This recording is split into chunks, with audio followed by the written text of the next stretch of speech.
Super good films produce பண்ண சில ஐகானிக்கான படங்களில் நீங்கள் இருந்தால் எப்படி இருக்கும்? ஐ இது அர்ஜுன் சார் படமா? சூப்பருங்க. சம்மர் ஹாலிடேஸ் வந்தாச்சு, நம்ம ஜிடி ஹாலிடேஸும் வந்தாச்சு. GT holidays, south India's #1 travel brand. சுத்தமான கடலை எண்ணெய்னா அது கார்டியா கிரவுண்ட்நட் ஆயில் தான். 1 லிட்டர் கடலை எண்ணெய் வாங்கும் போது அரை கிலோ நாகபுரியாட்டா வாங்க மறந்துடாதீங்க. ஆச்சி பாதாம் ட்ரிங்க். ஆச்சி பாதாம் ட்ரிங்க் ஒன்னு வாங்கினா ஒன்னு free.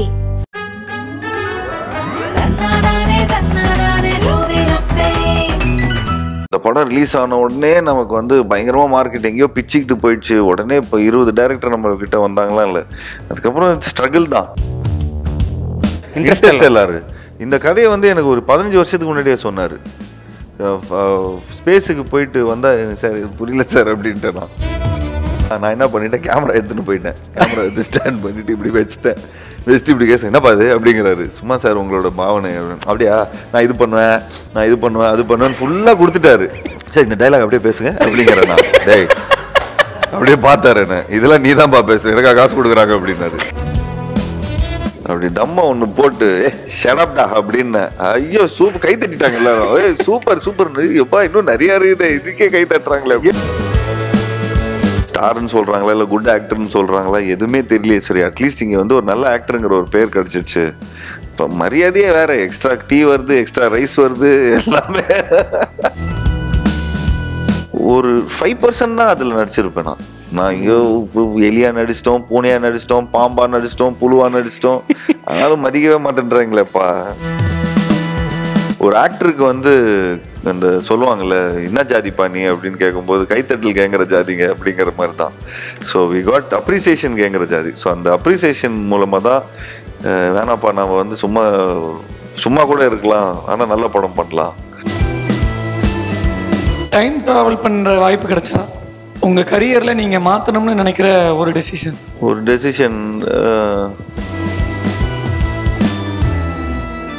GT Holidays presents Vigadan Press Meet with Jiva.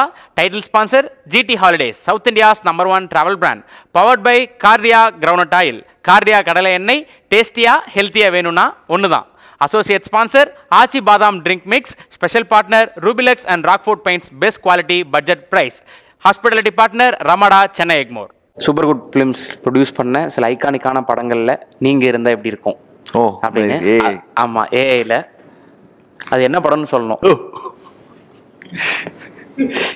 Chinras இது சூரியவம்சமா? அது நாட்டாமையா? நாட்டாமை.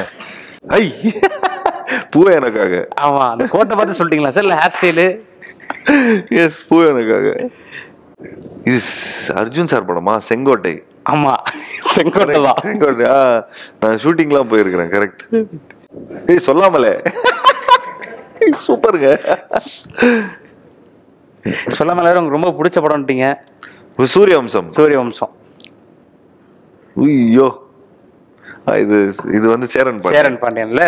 ஆமா, அப்பயே ஒரு கேமியோ. ஆமா, அப்போ சும்மா ஷூட்டிங் ஸ்பாட்டு நல்லா ப்ரொடக்ஷன் சாப்பாடு நல்லா இருக்கும் சொல்லி அப்பப்போ போவாங்க. இது வந்து கோயம்புத்தூர் வந்து ஆலந்தூர்னு சொல்லி ஒரு ஊர் பக்கம். கோயம்புத்தூர் வந்து அப்பப்போ பொள்ளாச்சி, ஆலந்தூர் இங்கே தான் ஷூட்டிங் நடக்கும். ஸோ இது பொள்ளாச்சியில் நடந்த போது சும்மா எனக்கு ஹாலிடேஸ் அப்போது. ஸோ ஷூட்டிங் இருந்ததுனால இதுக்கப்புறம் பொள்ளாச்சி பார்த்துட்டு அப்படியே ஊட்டி கூப்பிட்டு போகிறாங்க.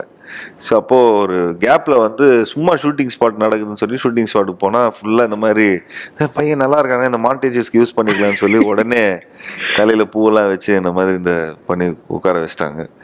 அண்ட் அதில் வந்து என்ன சீக்வன்ஸ்னால், சரத் சாரோட தங்கச்சிக்கு வந்து அவர் இமேஜின் பண்ணுவார் இந்த மாதிரி எனக்கு அவங்க கல்யாணம் குழந்தைலாம் பெற்று எவ்வளோ சந்தோஷமா இருக்காங்கன்னு சொல்லி ஒரு இமேஜினேஷன் ஷாட்.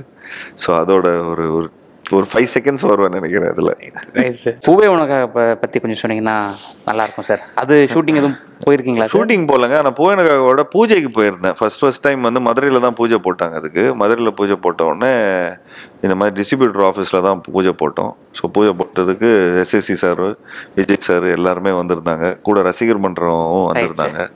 ஸோ எல்லாரும் வந்து ஒரு பாசிட்டிவாக ஒரு மதுரை மீனாட்சி அம்மன் கோயிலுக்கு போயிட்டு ஸ்ட்ரெயிட்டாக அதே எனர்ஜியில் வந்து நாங்கள் வந்து அப்படியே பூஜையை போட்டோம். பூஜையை போட்டு அவ்வளவுதான். நாங்க பூஜை போட்டதான் ஞாபகம் இருக்கும். அதுக்கப்புறம் ரிலீஸ் தான் எங்களுக்கு.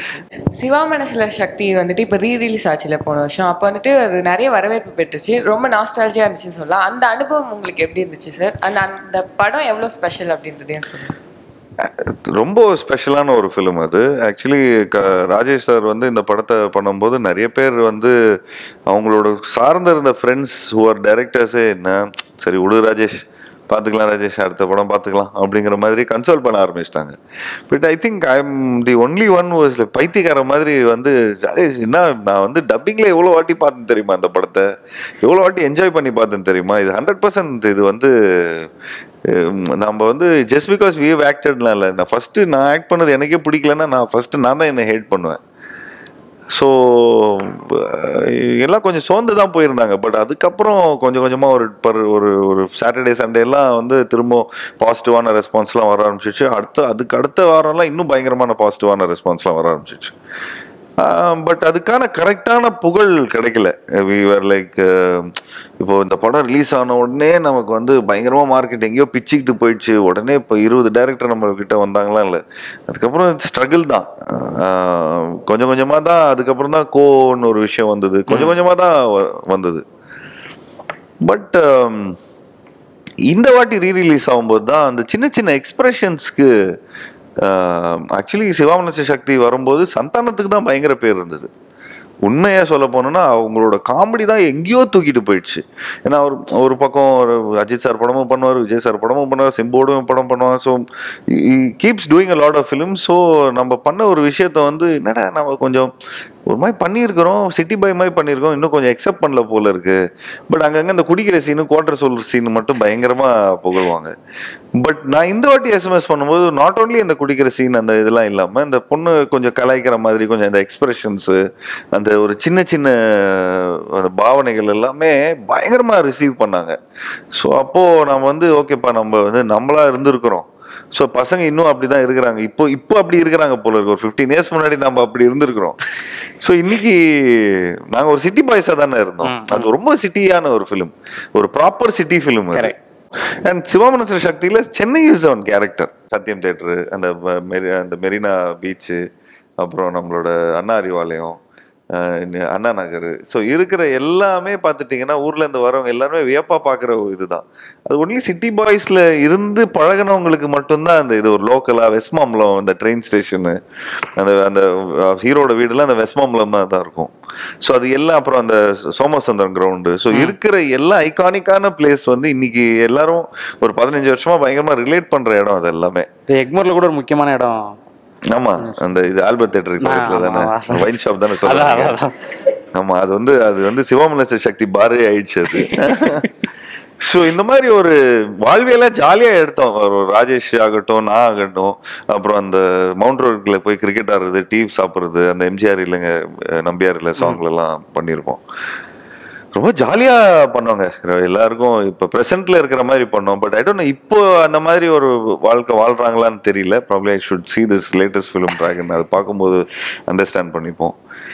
பட் யா, அந்த மனசு தோன்றதை நாங்கள் ஒரு விஷயமா ஐகானிக்கா விஷயம் பண்ணோம்.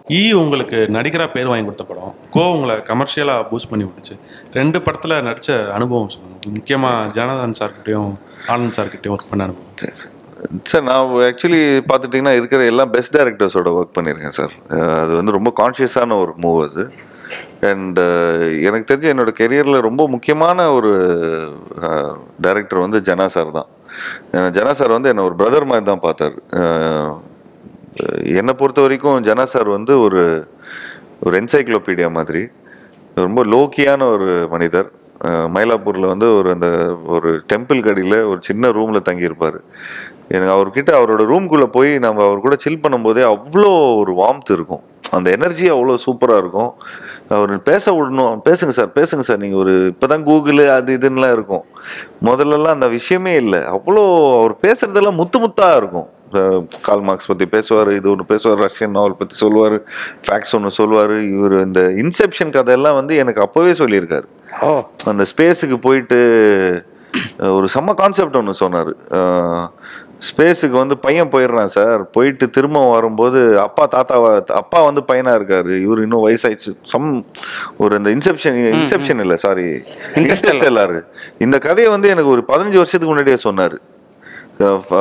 ஸ்பேஸுக்கு போயிட்டு வந்தா சார் இது புரியல சார் அப்படின்ட்டு நான் ஏதோ டைமு அப்படி என்னென்னமோ ஒரு பயங்கர இன்டெலெக்டாக ஒரு விஷயம் சொன்னார். அப்புறம் அவருக்கு ஒரு பயங்கரமான ட்ரீம் ப்ராஜெக்ட் ஒன்று இருந்தது. அந்த தஞ்சாவூர் கோயில் வந்து எப்படி கட்டினாங்கங்கிறத ஹிஸ்ட்ரியை வந்து நம்ம வந்து அதை எப்படி கட்டினாங்க இன்ஜினியரிங் வைஸில் எனக்கு வந்து அது கதை, அதில் ஒரு லவ் ஸ்டோரி அப்படின்னு ஒரு விஷயத்த சொன்னார். பயங்கர எக்ஸைட்டடாக இருந்தேன். தமிழ் சினிமாவே மாறப்போகுது, அப்படி இப்படி ஆச்சா பூச்சான்னு பயங்கரமாக இருந்தோம். பட் அதுக்கப்புறம் நோ அந்த ஒரு சின்ன ஒரு ஸ்டாண்ட் ஸ்டில் ஆகிடும். திடீர்னு எங்கேயோ போவோம், ஒரு தமிழ் சினிமா எங்கேயோ போகுதுன்னா நம்ம நினச்சிட்டு இருப்போம். அப்போ திடீர்னு எங்கேயோ ஒரு திரும்ப ஸ்டாண்ட் ஸ்டில் ஆகிடும். அப்போ என்னடா இது அப்படின்னு, அந்த ஆரா இல்லையே, இப்போது ஒரு டெம்ப்ளேட் ஆராவில் போயிடுச்சு அப்படிங்கிற மாதிரி இருக்கும். கேவி ஆனந்த் சார் வந்து அவசியமே இல்லைங்க. சூர்யா சார் படம் பண்ணதுக்கப்புறம் வந்து என்ன மாதிரி ஒரு ஆக்டர் கூட லைக் மார்க்கெட் வைஸாக பார்த்துட்டிங்கன்னா சூர்யா சாருக்கு ஒரு பெரிய மார்க்கெட் அந்த அயனுக்கு அப்புறம் ஒரு 40-50 crores அந்த படம் கலெக்ட் பண்ணுச்சு. பட் இஃப் யூ சி ஒரு 40-50 crores கலெக்ட் பண்ணிட்டு திரும்ப அவர் வந்து ஒரு 10-15 crores கலெக்ட் பண்ணுற ஹீரோவுக்கு வரணும்னு அவசியமே இல்லை. அந்த மாதிரி அது ஆக்சுவலி அவங்கள தான் நாங்களாம் ஹீரோஸ்ன்னு கூப்பிடுறோம். அவங்க தான் ரியல் ஹீரோஸ். ஆஸ் அ டைரக்டராக பார்த்துட்டிங்கன்னா அவங்க தான் நாங்கள் ஒரு வியப்பாக பார்க்குறது வந்து ஒன்லி இந்த மாதிரி டைரக்டர்ஸ் தான். I don't see directors who are like okay market இருக்குது, ஓகே இப்போ ஒரு படம் ஹிட் ஆயிடுச்சு, உடனே அந்த ஒரு மார்க்கெட் இருக்கிற ஒரு ஹீரோக்கு ஒன்று போய் பண்ணுவாங்க. அந்த கதைக்கு பொருந்தாது. அந்த ஹீரோவுக்கு வந்து ஓகேப்பா போன படம் ஹிட் ஆயிடுச்சுப்பா, ஸோ இந்த படத்துக்கு வந்து எனக்கு கதைக்கு பொருந்தவே இல்லை, ஆனால் நம்ம பண்ணி ஆகணுங்கிற ஒரு இதில் தான் இப்போ போயிட்டு இருக்குது. இட்ஸ் நாட் தட் ஓகே இந்த ஹீரோக்கு இந்த கதை நல்லா இருக்கும், இந்த இது அது பரவாயில்ல, ஹிட்டு கொடுத்தாலும் பரவாயில்ல, ஃப்ளாப் கொடுத்தாலும் பரவாயில்ல, பட் இதுக்கு இது பண்ணா அந்த ஈரா போயிடுச்சு, அந்த ரிஸ்க் டேக்கிங் ஈரா போயிடுச்சு. கேவி சார் வந்து காப்பானுக்கு அப்புறம் எனக்கு ஒரு கதை வச்சிருந்தாரு. ஓகே, நானும் அமிதாப் பச்சன் சாரும் வச்சு ஒரு கதை வச்சிருந்தாரு. ஒன்லி அவர்னால தான் பண்ண முடியும் இதெல்லாம். ஜனா சாரும் அதே தான், கதைக்கு தேர்ற ஒரு ஹீரோ தான். ஸோ ஈவன் அமீர் சாரும் அப்படிதான். ஸோ இந்த மாதிரி நம்ம கல்ட்டான இப்போ இஃப் யூ சி ராம் கூட அப்படிதான், இட் டசன்ட் கோ வித் இது. இப்போ ஒரு சிவாவோட ஒரு படம் பண்றாரு, அந்த படம் நான் கொஞ்சம் நிறைய ஐ சா சம் கிளிப்பிங்ஸ்லாம் உண்மையிலே ரொம்ப பியூட்டிஃபுல்லா இருக்கு. அது சிவா தவிர வேற யாரும் பண்ண முடியாது. ஓகே, ஸோ அவ்வளோ அழகா பண்ணியிருக்காங்க. ஸோ ஐ திங்க் அந்த மாதிரி வெரி ஃபியூ டைரக்டர்ஸ் இருக்கிறாங்க வேற கதைக்கு ஹீரோ தேடுறவங்க. 83 படத்தில் சீக்கா சாராகவே வாழ்ந்துருப்பீங்க, அவரை கண்ணு முன்னாடி கொண்டு வந்திருப்பீங்க. ஸோ அந்த படம் பார்த்துட்டு சார் என்ன சொன்னார்? ஏன்னா வந்து ஆரம்பத்திலேயே வந்து ஏர்போர்ட்டில் உங்களை பற்றி சொல்லும்போது ஜீவாவா யார் அது அப்படின்னு கேட்டாருன்னா ஒரு இன்டர்வியூவில் சொல்லியிருப்பீங்க. ஸோ படம் பார்த்துட்டு அவர் என்ன சொன்னார்? அவரை தவிர மற்ற கிரிக்கெட்டர்ஸ்லாம் எவ்வளோ கனெக்ட் ஆகி உங்ககிட்ட பேசினாங்க? ஆக்சுவலி என்னன்னா, நான் சீக்கா சாரோட ரோல் நான் பண்றேன்னொடனே நான் ஆக்சுவலி ஒரு ஸ்கூல் ப்ராஜெக்ட் பண்ணியிருந்தோங்க. நாங்கள் அவருக்கு எங்களுக்கு ஸ்கூல் ப்ராஜெக்டே என்னன்னா, நீங்கள் போய் அவர் இன்டர்வியூ எடுக்கணும், ஒரு பிரபலத்தை வந்து இன்டர்வியூ எடுக்கணும் அப்படின்னு சொல்லியிருந்தாங்க. நீங்கள் ஸ்கூல் படிக்கும்போது? நான் ஸ்கூல் படிக்கும்போது. ஸோ எங்கள் ப்ராஜெக்டாக ஒன்று கொடுத்துருந்தாங்க. ஸோ நாங்கள் வந்து எல்லாம் வந்து ஒரு 4 டீமில் என் ஃப்ரெண்டுக்கு ஒருத்தர் அவங்கள நல்லா பழக்கம். ஸோ அவங்க வந்து சொல்லிட்டாங்க எப்படியா அப்பாயின்மெண்ட் வாங்கி கொடுத்துட்றேன்னு. நான் வந்து ஒரு டேப் ரெக்கார்டர் மட்டும் நான் வச்சுருந்தேன், அதை ரெக்கார்ட் பண்ணுறதுங்க. பாடுறா ப்ராஜெக்டில் நான் இருக்கிறேன், கேள்வியெலாம் எனக்கு கேட்க தெரியாது, இவ்வளோலாம் மூலெல்லாம் யூஸ் பண்ண தெரியாது, வீட்டிலேருந்து வாக்மேன் எடுத்துகிட்டு வர தெரியும், அது போட்டால் ரெக்கார்ட் ஆகும். அது வந்து அதுதான் என்னோட கான்ட்ரிபியூஷன். ஸோ 3 பேர் போயிட்டு அவங்க எல்லாம் இன்டர்வியூலாம் எடுத்துகிட்டு வந்தாங்க. அது கூட நான் போட்டு அவரோட ஃபுல் இன்டர்வியூ வந்து ப்ராஜெக்டாக பண்ணதுக்கு எங்களுக்கு வந்து கிட்டத்தட்ட 20-25 மார்க்ஸ் கிடச்சிது அதுக்கு. ஸோ அவர் வந்து வேர்ல்ட் கப் எக்ஸ்பீரியன்ஸை தான் நாங்கள் பேசியிருந்தோம். How was it to win the world cup அப்படி இப்படின்னு 8th ஸ்டாண்டர்ட் ப்ராஜெக்ட் அது எங்களுக்கு. அது பண்ணி முடிச்சதுக்கப்புறம் அப்புறம் கவர்மெண்ட்லேருந்து ஒரு chief ministers 11 versus Australia chief ministers 11 சொல்லி ஒரு டோர்னமெண்ட்டுக்கு கிரிக்கெட் விளையாட போகிறோம். அது ஸ்டாலின் சார் தான் கேப்டன்னு. அவர் வந்து ஒரே பாலில் வேற போல்டு வேற பண்ணிட்டாரு. ஸோ அது பயங்கர வைரல் ஆயிடுச்சு அந்த நேரத்தில். அப்போ தினேஷ் கார்த்திக், அப்புறம் நான், விக்ராந்த், ஸ்ரீகாந்த் எல்லாரும் போய் ஆடி இருந்தோம். நாங்கள் போய் சும்மா ஒரு நாங்களும் சீஃப் மினிஸ்டர்ஸ் 11 அவங்கள வந்து ரெப்ரசென்ட் பண்றோம்னு சொல்லிட்டு ஆக்டர்ஸ் எல்லாம் போனா ஃபுல்லா க்ரௌட் கிரௌட்லாம் பயங்கரமா கை தட்டுது. அப்பவும் சீகா சார் மீட் பண்ணேன். சார் உண்மையிலே ரொம்ப சந்தோஷமா இருக்கு சார் உங்க வீட்டா, ஓகே தேங்க்ஸ் பா அப்படின்ட்டு போயிட்டாரு. திரும்பவும் நாங்கள் அந்த ஷோ ஆடிஷன் பண்ணிட்டு வரேன். கபீர் கான் சார் கொஞ்சம் இப்படி நடிச்சு காட்டுங்க அப்படின்னு. சார் எனக்கு ஹிந்தி தெரிய வராது, அதுதான்ப்பா வேணும் அப்படின்ட்டாரு. சரி சூப்பர் அப்படின்னு சொல்லிட்டு கொஞ்சம் ஆடிஷன்லாம் முடிச்சுட்டு வந்துட்டேன். வந்தோடனே சார் வந்து as usual L Sivaramakrishnan sir ஃப்ரண்ட்ல இருந்தாரு. அவர்கிட்ட எங்க ஜீவா அப்படின்னாரு. ஒன்றும் சார் 83 படத்தோட ஆடிஷனுக்கு வந்திருக்கிறேன் சார், சும்மா அவங்க வர சொல்லியிருந்தாங்க, சும்மா ஒரு ஒத்திகை மாதிரி வாண்டட் டு ஆடிஷன்ல ஸ்கிரீன் டெஸ்ட்டுக்கு வந்திருந்தேன் சார் அப்படின்னு. சரி ஓகே என்ன ரோல் பண்றீங்க? நான் சீகா சார் ரோல் தான். அப்படியா, ஐ மீன் ஸ்ரீகாந்த் சார் ரோல் தான் சார். ஓ சீகா ரோல், 1 செகண்ட் அப்படின்னு ஃபோன் பண்ணிக்கிட்டே, எப்பா அந்த 83 நீ சொன்னல உன்னோட புக்ல இருந்து ஏதோ கொஞ்சம் வருதுலாம் சொன்னாங்க, I think Jiiva is doing. யார்பா ஜீவா அப்படின்ட்டாரு. சரி அப்படியே சார் நான் அந்த இது சார் உங்கள் சன்னோட இதுதான் சார், ஃப்ரெண்டு சார், ஃபுட்பால்லாம் விளையாடுவோம் சார், கிரிக்கெட்லாம் விளையாடுவோம் சார், உங்கள் சன் 2 சன்ஸோடய விளையாடுவோம் சார் அப்படி இப்படி நான் சொல்லிட்டு இருந்தேன். அப்படியே என்ன படம் பண்ணியிருக்கிறேன் நீ? நான் வந்து சார் இந்த மாதிரி நீ தான் என் பண்ண கோ இந்த மாதிரி படம். Oh Ko I really love Ko, very nice, super படம்ப்பா அந்த படம், செம்மப்பா. சார் நீ தான் பண்ணுறியா? Very good. ஆமாம் அப்படின்னா. சரி வா நான் நீ எங்கே இருக்கிற அப்படின்னு. சார் நானும் ஈசிஆரில் தான் சார் தங்கி இருக்கிறேன், உங்கள் வீட்டு பக்கத்தில் தான். இப்படி எங்கே நீ அப்படின்னா? நான் எங்கே தான் பாய், நீ 4:30 மணிக்கு வந்துருப்பா, சூப்பரா ஒரு காஃபியை போடுவோம், காஃபி போட்டு இந்த மனப்பசங்களை பத்தி பேசுவோம் அப்படின்னாரு. சார் இப்படி சொல்றாரு அப்படியே, எல்லாம் என் ஃப்ரெண்ட்ஸு தான்ப்பா அப்படி இப்படிலாம் சொன்னேன். ஃபுல்லா அவர் வந்து நான் என்ன பண்ணிட்டேன், கேமரா எடுத்துட்டு போயிட்டேன். கேமரா எடுத்து ஸ்டாண்ட் பண்ணிட்டு இப்படி வச்சுட்டேன். இப்படி கேஸ் என்னப்பா அது அப்படிங்கிறாரு. சும்மா சார் உங்களோட பாவனை. அப்படியா, நான் இது பண்ணுவேன் அது பண்ணுவேன் ஃபுல்லா கொடுத்துட்டாரு. ஃபுல்லா இப்படி பண்ணுவேன் அப்படி ட்விச்சிங். இது ஒன்றும் இல்லப்பா, வெயில் ஜாஸ்தியா இருக்கும்ல, it's just twitching of eyes அவ்வளோதான் அப்படின்னு சொல்லிட்டாரு. சொன்ன உடனே ஃபுல்லாத்தையும் எடுத்துட்டாரு. அப்புறம் நான் என்ன பண்ணிட்டேன், அந்த டைலாக்ஸ் ஆஸ் யூஷுவல் அங்கேருந்து வாங்கிட்டேன். சார் சொல்லி காட்டுங்க சார் அப்படின்னு. சரி இந்த டைலாக் அப்படியே பேசுங்க அப்படிங்கிறேன் நான். டேய் அப்படியே பார்த்தாரு என்ன, இதெல்லாம் நீ தான்ப்பா பேசணும், எனக்கா காசு கொடுக்குறாங்க அப்படின்னாரு. இதெல்லாம் நீயே தான்ப்பா பேசணும், நான் ஏன் பேசணும்? சார் சும்மா எசன்ஸ் கொடுங்க சார், இப்படி பேசினா எப்படி சார் இருக்கும் அப்படின்னு. அது 2 லைன் தான் இருக்கும், ஆனா சார் 2 பேராகிராஃப் பேசுவாரு. ஸோ இந்த மாதிரி ஃபுல்லா இதை எடுத்துட்டு நானும் போய் படம் கேமரா முன்னாடி ஆரம்பிச்ச உடனே நானும் பிளே சரி அப்படி நடிச்சிடுறது. ஸோ காப்பி அடிச்சு நடிச்சிட்டேன் நான் அந்த படத்துல. எல்லாம் நடிச்சு முடிச்சதுக்கு அப்புறம் ஒரு நாள் வந்து நாங்க ஸ்டோவ்னு சொல்லிட்டு ஒரு இடத்துல அந்த வந்து கிரிக்கெட்லாம் விளையாடுறாங்க, அங்கதான் ஃபுல்லா நாங்க ஷூட்டிங் பண்றோம், லார்ட்ஸ் இந்த மாதிரி மேட்ச் பண்றோம். ஃபுல்லா சுத்தி கிரீன் மேட் அடிச்சிருக்கிறாங்க. இவர் வந்திருந்தாரு, நம்ம சுனில் கவாஸ்கர் சார் வந்திருந்தாரு. ஃபர்ஸ்ட் வந்தோடனே டேய் எனக்கு சீக்காவை காட்டு.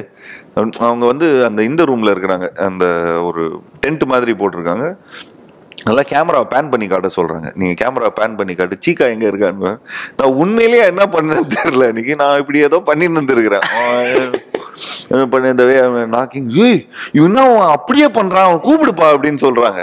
உடனே கூப்பிட்டுட்டு நீ சீக்கா மாதிரியே பேசு அப்படிங்கிறாரு. நான் சொன்னேன் சார் எனக்கு பேச வராது சார் அப்படின்னு. அப்போதான் நான் ஒரு 15 நாள் ஆச்சு, ஒரு மோனோலாக்லாம் கொடுத்துட்டேன்.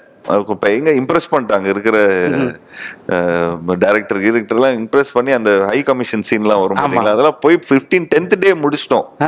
ஸோ பயங்கர இமேஜ், அவன் சீக்காவே வாழ்றான் அப்படின்னு. சீக்காவெல்லாம் வாழல தெளிவா, நான் மட்டும் ஜாலியா இருக்கிறது சீக்கா மாதிரி இருக்குங்கிற மாதிரி சொல்லிட்டாங்க. சுனில் கவாஸ்கர் சார் இந்த பேனிங்ல பார்த்து பயங்கர இம்ப்ரெஸ் ஆகி கூப்பிட்டு உடனே நீங்க சீக்கா மாதிரியே எனக்கு பேசுங்க அப்படிங்கிறாரு. சார் நாங்க சும்மா பேசினாலே அப்படிதான் சார் இருக்கும் அப்படிங்கிறோம். அவரு பேசி காட்டினாரு. அதுக்கப்புறம் என்னடா டே என்ன அப்படின்னு அவர் ஃபுல்லா ஒரு விஷயத்தையும் சொல்றாரு. எங்களுக்கு என்ன ஒரு விஷயம்னா, not everybody gets to listen this, not everybody gets to இவ்வளோ அப்க்ளோஸ் ஆன இன்ஃபர்மேஷன்ஸ்லாம் கிடைக்காது. ஸோ எனக்கு ஃபர்ஸ்ட் டைம் கிருமானி சாரும் விக்கெட் கீப்பர் சையத் கிர்மானி, அவரும் சீக்கா சார் தான் ரூம்மேட்ஸா. ஸோ அவர்கிட்ட பேசும்போது அவரு சொல்றாரு, அவன் சீக்கா வருவான்ப்பா, வந்து ஷூ இப்படி தூக்கி போடுவான் அப்படி தூக்கி போடுவான், வந்து டானு போடுப்பா, வாடாடே காஃபி அடிக்கலாம், வாடாடே அப்படின்னு சொல்லிட்டு கூப்பிட்டு போயிடுவாரு. ஸோ தே ஆர் சேயிங் ஒவ்வொரு மூமெண்ட். ஸோ நானே படம் பண்ணும்போது கூட சீக்கா யார் பண்றான்னு, ஏன்னா நம்ம ரன்வீர் கிட்ட ஃபர்ஸ்ட் டைம் போய் மீட் பண்றோம், மற்ற ஆக்டர்ஸ் எல்லாம் மீட் பண்றோம். ஈவன் கபில் சாரோட ஒய்ஃப் இருக்காங்கல்ல, கபில் தேவ் சாரோட ஒய்ஃப், அவங்க கேட்டாங்க சீக்கா யார் பண்றா, அவன் தான் மெயின் ரோல் நாம வந்து சோங்கம் குவைட்டா இப்படி உட்காந்து இருக்கிறோம், இப்படியே ஏதாவது ஒண்ணு. அங்க வந்து பயங்கரமா நடிக்கிறானுங்க. பஞ்சாபி ஒரு பக்கம் மகாராஷ்டிரன்ஸ் ஒரு பக்கம், இது ஒரு இந்த சர்தார்லாம் இந்த இவரு நம்ம பல்விந்தர் சந்து கேரக்டர் பண்ணவர் ஆமி ஒர்க்குன்னு சொல்லிட்டு அவர்லாம் அடிச்சு தள்ளுறாங்க.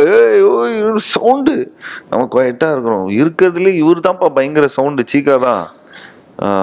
ஏன்னா நீ இவ்வளோ அண்டர் பிளேடா இருக்கியப்பா, பயந்துட்டானுங்க. ஒரு ஸ்டேஜ் மேல வந்து ரன்வீர் என்கிட்ட வந்து கேட்கறாரு, ரன்வீர் ஒன்றும் இல்லை டைரக்டர் ஃபீல் பண்றாரு, நீ வந்து ரொம்ப எங்களை தர்மசாலா கூப்பிட்டு போயிருந்தாங்க, டீம் பாண்டிங் ஒரு 15 நாள் வந்து டெய்லி ட்ரைனிங், கிரிக்கெட் ஆடணும், டைலாக் பேசணும், ரீடிங் பண்ணணும். நான் வாயே திறக்க மாட்டேன்றேன், கிரிக்கெட் மட்டும் ஆடுறேன் நல்லா, அப்பா டமார் டுமார் டமார் டுமான்னு கிரிக்கெட் ஆடுறோம். ரொம்ப அப்படியே நல்ல புள்ள மாதிரி இருக்கணும். ஹிந்தி படம் ஏதாவது வயசுக்கு பஸ்க்கு ஏதாவது ஒன்று பேசி ஏதோ கழட்டி விட்டுற போறானுங்கன்னு சொல்லி நம்ம சும்மா கேமரா முன்னாடி கேமரா ஆன் பண்ணா தானே நம்ம நடிப்போம் அப்படின்னு, மேக்கப் ஏறினா தான்ப்பா நடிப்போம் அப்படின்னு சொல்லி நாங்களும் உட்காந்துட்டு இருக்கிறோம். ஸோ ஒரு நாள் வந்து சொல்றாங்க, நீங்க ஓப்பனாக ஆக மாட்டேன்றீங்க. நான் சொன்னேன், சார் கேமரா முன்னாடி இருந்தால் தான் சார் நமக்கு நடிப்பு வரும், மேக்கப்லாம் ஏறினா தான் சார் நடிப்பு வருங்கிறாங்க. புரியுது, பட் இருந்தாலும் கொஞ்சம் ஓப்பன் அப் ஆகுங்க, கொஞ்சம் நல்லா ஜாலியாக இருங்க, நல்லா இதாக இருங்க அப்படின்னாங்க. அதானே அப்படின்னு இறங்கிட்டீங்களா? எனக்குள்ள ஒருத்தர் இருக்கிறான்னு உங்களுக்கு தெரியாது. நான் அப்படியே அண்டர் பிளேடாவே இருக்கிறேன். என் கூட வந்த ஃப்ரெண்டும் அவர் தான், அவங்க நல்ல கிரிக்கெட் நாலேஜ், அவங்க கொஞ்சம் விராட், கொஞ்சம் முரளி விஜய் இந்த மாதிரி ஆளுங்களெல்லாம் ஹேண்டில் பண்ணியிருக்காப்ல. So he knows about cricket. நான் தப்பா டைலாக் பேசின்னு இருக்கிறேன். நான் இந்த எனக்கு தெரிஞ்ச 4 பேர் தாங்க 83 வேர்ல்ட் கப் ஸ்குவாட்ல. ஒன்று நம்ம சீக்கா சார் நல்லா தெரியும், Kapil sir obviously captain, Sunil Gavaskar sir obviously legend, மிஞ்சி போனா அந்த மோஹிந்தர் அமர்நாத் கொஞ்சம் தெரியும், அவ்வளவுதான். இதுக்கப்புறம் யாருமே தெரியாது எனக்கு. அப்புறம் ஒருத்தர் அந்த பேருலாம் தெரியாது, அவர் வந்து இது வச்சிருப்பாருப்பா, டர்பன் வச்சிருப்பாருப்பா, இவ்வளவுதான் தெரியும் எங்களுக்கு. எல்லாம் தப்பா டைலாக் பேசுறேன். இவருக்கு இந்த மதிப்பாக்கு பேசுற டைலாக் வந்து வெங்சாகருக்கு பேசுறேன். ஸோ வெங்சாகர்னு ஒருத்தர் இருக்காரா டீம்ல அப்படின்லாம் சொல்லி நாங்க வந்து கொஞ்சம் இக்னோரண்டா இருக்கிறோம். நாங்களாம் சச்சின் வந்ததுக்கு அப்புறம் தான் டீம் ஸ்குவாடே எல்லாம் எங்களுக்கு தெரியும். பட் மற்ற இது சுத்தமா தெரியல. அது அடாப்ட் ஆகுறதுக்கே எனக்கு ரொம்ப கஷ்டமா இருந்தது, ரொம்ப இதா இருந்தது. பட் கேமரா ஆன் ஆச்சுங்க. கேமரா ஆன் ஆனா ஃபர்ஸ்ட் டே ஷூட்டிங் போறோம். அப்படி தம்மா ஒண்ணு போட்டு ஷடப்டா அப்படின்னு, ஐயோ சூப்பர், கை தட்டிட்டாங்க எல்லாரும். சூப்பர் எப்பா இன்னும் நிறைய இருக்குது, இதுக்கே கை தட்டுறாங்களே, ஐயோ என்னப்பா ப்ரெஷர் போடுறாங்களே அப்படின்னு. இல்லப்பா சும்மா தான்ப்பா, நாங்க ஏதோ சும்மா நினைச்சோம்ப்பா, நீ ஏதோ சைலண்டாவே இருந்துட்டு நீ கேமரா முன்னாடி ஆனா வேற ஆளா இருப்பா. எவெல்லாம் சவுண்ட் விட்டுன்னு இருந்தானோ கேமரா முன்னாடி அவன் குவைட் ஆயிட்டானுங்க. தென் அதுக்கப்புறம் 3 நாள் பிளான் பண்ணியிருந்தாங்க. என்னோட ஹை கமிஷன் சீன் இந்த மாதிரி ஒரு பெரிய ஹால் எடுத்து ஒரு 200 பேர் வெள்ளக்காரங்களாம் வந்துட்டு, நான் சொன்னேன் என்னப்பா, நான் சொன்னேன் இங்கேயா ஷூட் பண்ண போறோம், இல்ல இதை விட இது சும்மா இது செட்டிங் ஏரியா, இதை விட பெரிய இடத்துல ஷூட் பண்ண போறோம் அப்படிங்கிறோம். போனா 3 நாள் நம்பிக்கையே இல்லை யாருக்குமே, எல்லாரும் ஒரு மாதிரி பாக்குறாங்க. ரன்வீர் சிங் எல்லாம் ப்ரெஷர்லயே இருக்கிறாப்ல, இவன் வந்து எனக்கு தெரிஞ்சு வந்து சொதப்பிடுவான் சுத்தி சொதப்பலாதான் நினைக்கிறாங்க. கேமரா ஆன் ஆச்சுங்க, ஒரே டேக் ஓகே பண்ணிட்டோம். எனக்கு தெரிஞ்சு ஒரு 2.5 நிமிஷம் அதை நான் ரெக்கார்ட் பண்ணி கூட வச்சிருந்தேன். அந்த வீடியோ எடுக்கக்கூடாதுன்னு சொன்னாங்க, ரெக்கார்ட் பண்ணு இந்த மாதிரி இதெல்லாம் கேட்காதுன்னு சொல்லி என் ஃப்ரெண்டு வந்து அந்த வாய்ஸ் நோட்டை ரெக்கார்ட் பண்ணியிருந்தார். எனக்கு தெரிஞ்சு ஒரு 2.5 minutes கை தட்டினாங்க. Super sir. ஸோ அந்த வெள்ளக்காரங்கெல்லாம் கை தட்டினாங்க. அப்புறம் இருக்கிற எல்லாம் பெஸ்ட் ஆர்டிஸ்ட் எல்லாம், தீபிகா படுகோனே இருக்காங்க ஒரு பக்கம், ரன்வீர் இருக்காரு ஒரு பக்கம், பங்கஜ் திரிபாதி இருக்காரு, அப்புறம் இருக்கிற all best of the best actors இருக்கிறாங்க அங்க. எல்லாம் ஒரு super stars from their own industry.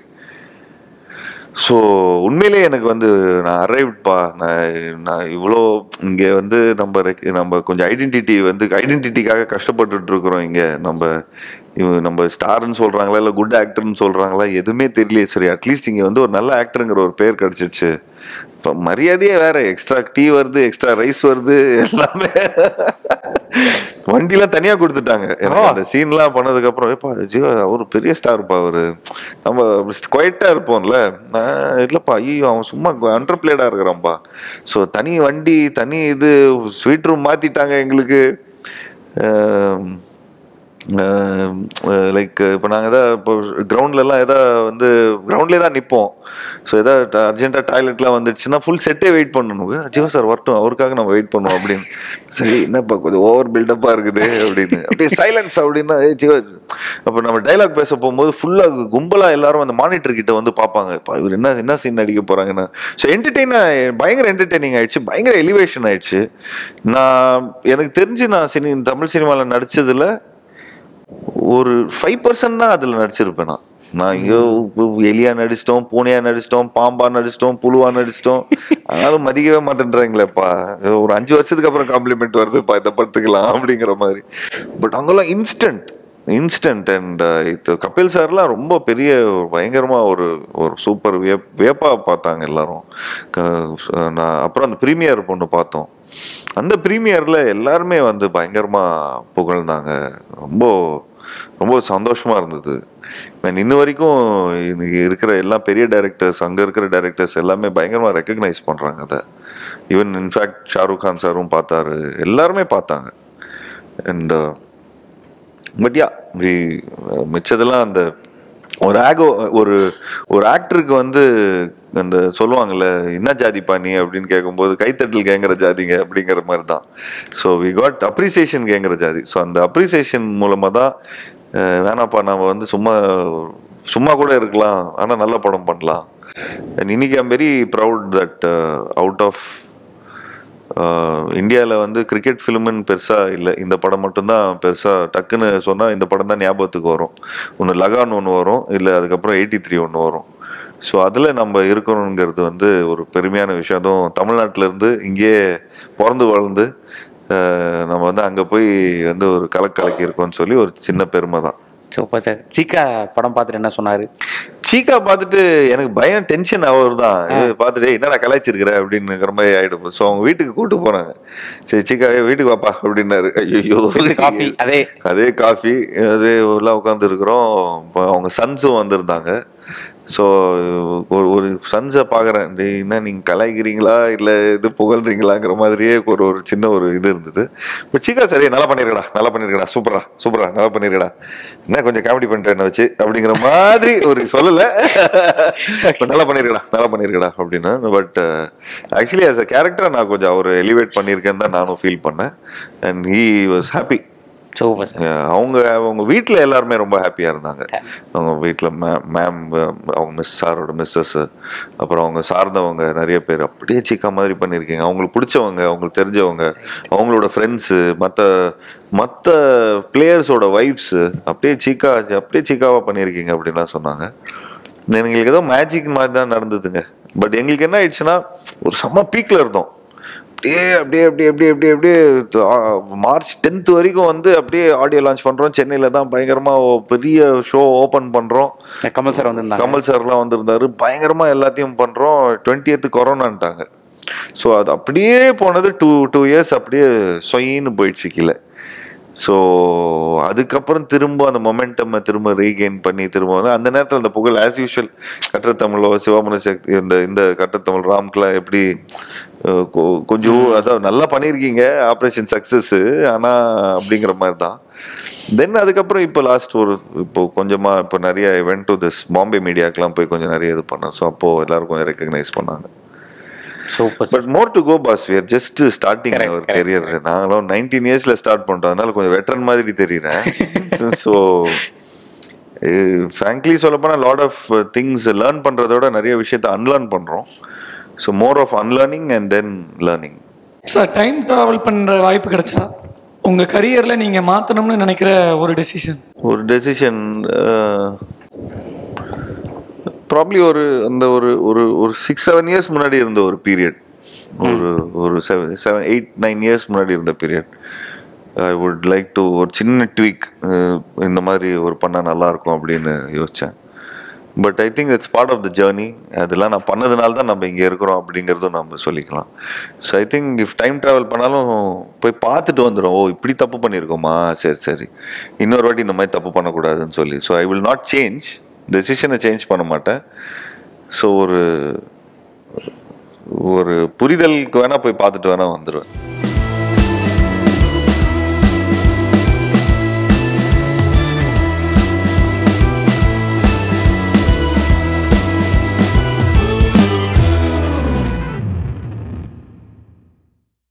Summer holidays வந்தாச்சு, நம்ம ஜிடி ஹாலிடேஸும் வந்தாச்சு.